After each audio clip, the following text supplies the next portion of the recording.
Welcome back to Cossy Arsenal podcast. My name is Cossy. Welcome back to brand new video. Welcome back from the weekend match. Day one is done. Arsenal winning on the first day 2-1 against Nottingham Forest. In this video, we're going to be diving into the tactical analysis of the game. Thomas Partey starting at right back. Why? We will understand why Kai Havertz was a very key player for Arsenal over the weekend. And, of course, in the comment box below, let me know, did you like the way we set up against Forest? Were we too much of respectful? Did we actually do enough? In your opinion, let me know in the comment box below. But in this one, let's dive into how Mikel Arteta overpowered Steve Cooper in the opening day of the Premier League. Now, if you saw the game, Arsenal set up in a 4-2-3-1 system, much more like what we always do, much more the way we set up always. But of course, in this one, you had Thomas Partey starting out at right back, Declan Rice starting in the pivot, Kai Havertz and Martin Odegaard alongside him, Edin Ketia, Saka and Gabriel Martinelli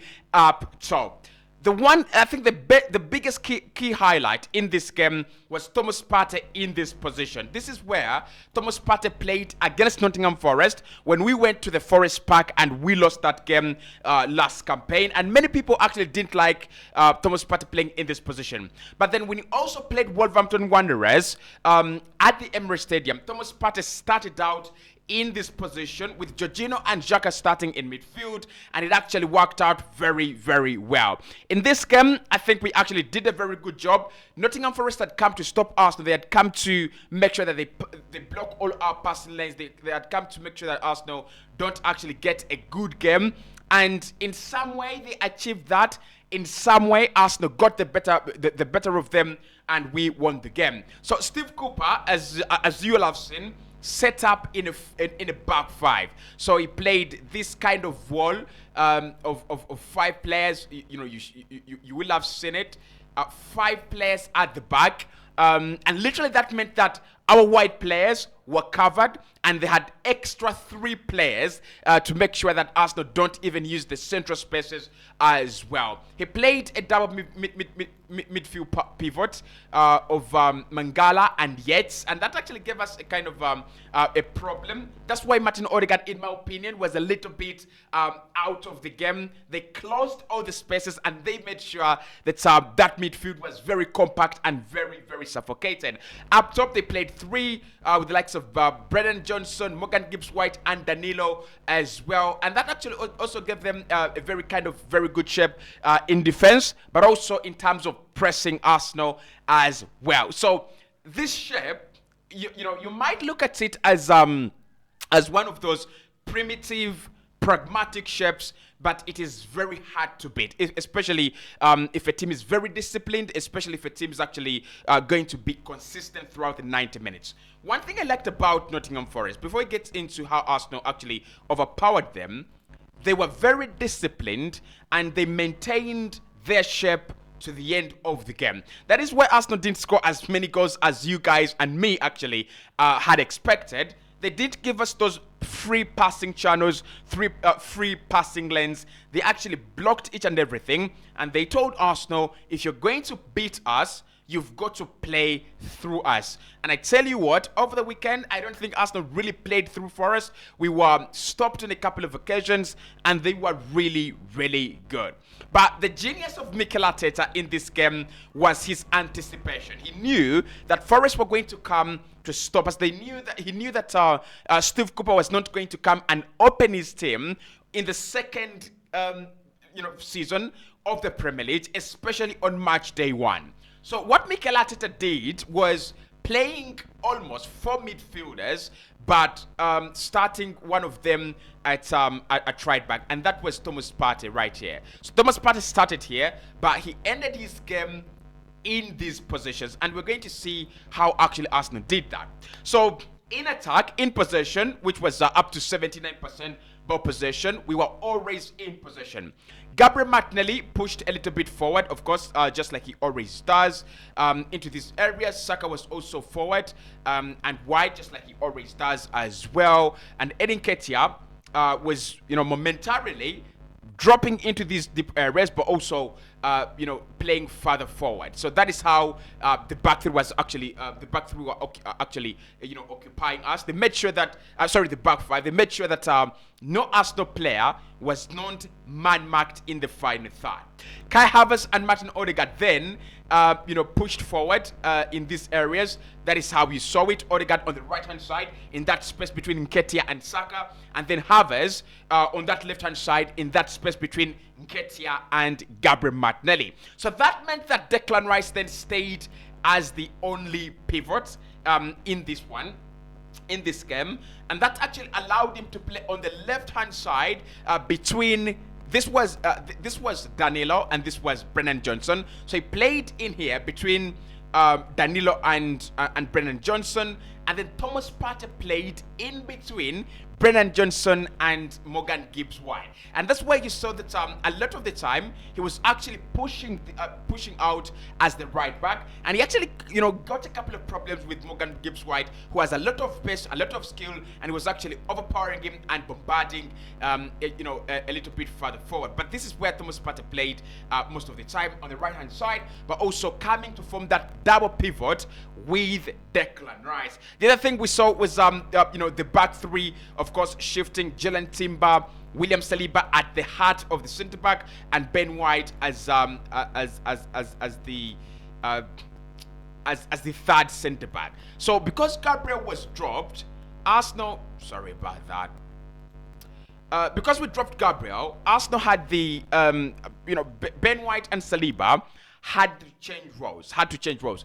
Ben White played as a centre back. Saliba played as the left centre back. But of course, with Jalen Timber in the team, it meant that we were really playing a back three with Timber on the left hand side and White on the right hand side. So that is how we actually set up. And much of the game really, this was our shape. This is how we were lining up, because we were in possession. When we were out of possession, which was not on many occasions, it looked like Brendan Johnson was going to cause a lot of problems, especially with that early chance that he got, where Aaron Ramsdale actually closed out very well. I think we were a little bit sloppy there, and we could have done a little bit better. But apart from that, and maybe the goal, Elanga and Taiwo Awoniyi also creating problems for us in the second half. Apart from that, I think Arsenal were alright, and we actually played very, very well. So what did Nottingham Forest come out to do in this game? And actually why we actually scored many of our goals, actually both of our goals, from the wide areas. So what they did, they made sure that Arsenal do not get any spaces in this game. So Kai Havertz was taken out of the game. Martinelli was also taken out. Saka was taken out, and actually Saka was taken out by two players. Odegaard as well had a player marking him. Partey had a player on him, and Declan Rice had a player on him as well. So what we wanted, and what actually Arsenal had to do, was to make sure that we use the wide areas as these as the middle areas of the pitch were actually compacted. But that was also a problem, because we played with the back three, and they were also pressing with the front three. You had Danilo pressing Timber, you had Johnson pressing Saliba, and then you also had Morgan Gibbs-White either taking out Thomas Partey, who predominantly played in these areas here, or taking out Benjamin White. And that is actually how Arsenal got this game going. Because Ben White played, because Ben White could at times occupy,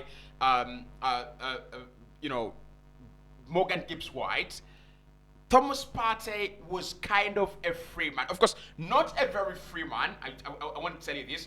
Not a very free man. But because they wanted to create overloads, if the ball was onto the left-hand side, right here, with the likes of on the right-hand side, Odegaard, Saka, and Partey, they look to shift their shape onto the left-hand side as well. So we always had an extra player, one extra player, right? And that's where you saw that Saka really didn't get going a lot. Apart from that, heavy shot that he actually had around here, shifting into midfield. And that was also created by the overload of William Saliba, White, and Odegaard. We didn't see Saka, free. We didn't see Martinelli free. And again, Martinelli to create that assist, he did it amongst two players. So Mikel Arteta decided that we will have one more player in midfield. Rice and Partey forming that partnership, and Kai Havertz exploiting all the spaces in this game. And that is why you actually saw that Kai Havertz was playing on the left and also on the right. His role in this game was to exploit any spaces that we left. When we played the ball to Martinelli, it meant that we would actually stretch them on the left-hand side, and Kai Havertz would actually have these spaces to run into. If you saw the goal that we scored, the first goal, the Edin Ketia goal, the first thing you will have seen is Kai Havertz was in space. So if maybe Edin Ketia had picked his head up and looked at the bigger picture ahead of him, he would have passed the ball into Kai Havertz rather than going for goal. I don't think it was a problem going for a goal. He's a striker. He's got to be selfish. But then, if he decided not to go for goal, if it was Martin Odegaard, or if it was a player like Gabriel Martinelli, one player that you think is not going to shoot in that area, then Kai Havertz was going to be the option because he was already in space. So what Mikel Arteta wanted was to exploit the space and also to be as fluid as possible. There are times when we saw Julian Timber, running into midfield, and that meant that Declan Rice was going to drop deep into the back three, which we saw a lot of the time, and we're going to see it a lot of the time this season. Declan Rice is very happy to interchange and interswitch with